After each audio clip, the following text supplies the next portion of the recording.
अवां ख़बर शेयर कंदासीं। सिंध हाई कोर्ट एमडीके टेस्ट में बेक़ाइदगियुनि बाबति दरख़्वास्तूं रद्द करे छॾियूं आहिनि।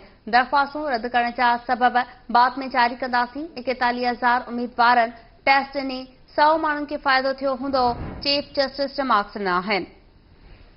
अपडेट कयो पिया अवां खे एमडीके टेस्ट जे हवाले सां दरख़्वास्त खे रद्द कयो वियो आहे। ख़बर अवां खे ॾियूं पिया उम्मीदवारनि जो एतमाद ख़राब कयो पियो वञे। पहिरियां बि पेपर लीक थिया, चीफ जस्टिस रिमार्क्स ॾिना आहिनि।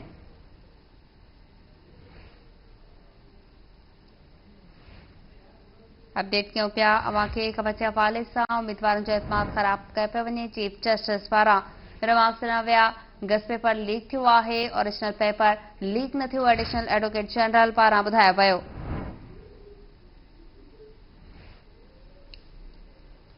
सिंध हाई कोर्ट एमडीके टेस्ट में बेक़ाइदगियुनि बाबति दरख़्वास्तूं रद्द करे छॾियूं आहिनि।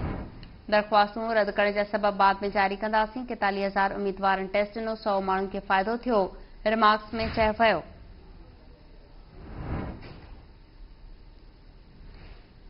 ख़बर अवां खे ॾियूं पिया सिंध हाई कोर्ट में एमडीके टेस्ट में बेक़ाइदगियुनि बाबति दरख़्वास्तूं रद्द कयूं वियूं आहिनि।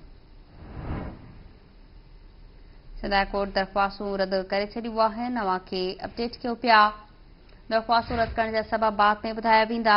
मौक़िफ़ इख़्तियार कयो वियो आहे।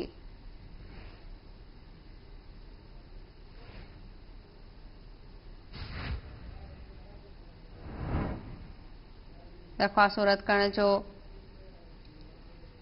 सबब बाद में ॿुधायो वेंदो। 41,000 उम्मीदवारनि टेस्ट ॾिनो, 100 माण्हुनि खे फ़ाइदो थियो।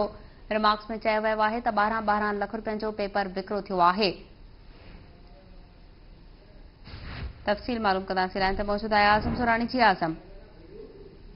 सिंध हाई कोर्ट एमडीके टेस्ट में वक्त खां अॻु पेपर लीक थियण जे ख़िलाफ़ मुतासिर शागिर्दनि पारां दाख़िल थियल दरख़्वास्तनि ते अॼु धुरियुनि जे वकीलनि जा दलील ॿुधण बाद समूरी दरख़्वास्तूं रद्द करे छॾियूं। सिंध हाई कोर्ट जे चीफ जस्टिस अकील अहमद अब्बासी जी सरबराही में डिवीज़न बेंच ॼाणल दरख़्वास्तनि जी ॿुधणी बाद मुख़्तसर हुकुम जारी कंदे समूरियूं दरख़्वास्तूं रद्द करे छॾियूं आहिनि।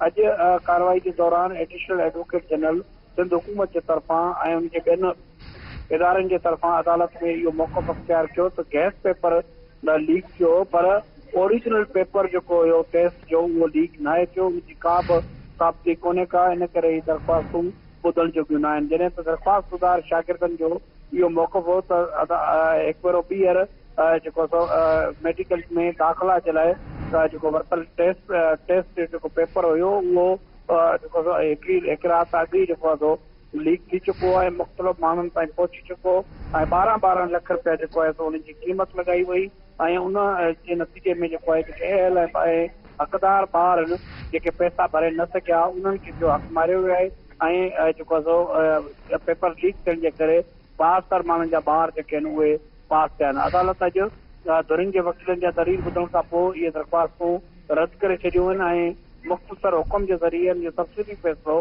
बाद में जारी करण जी हिदायत कई आहे। जी आज़म सुरानी, अपडेट करण लाइ महिरबानी।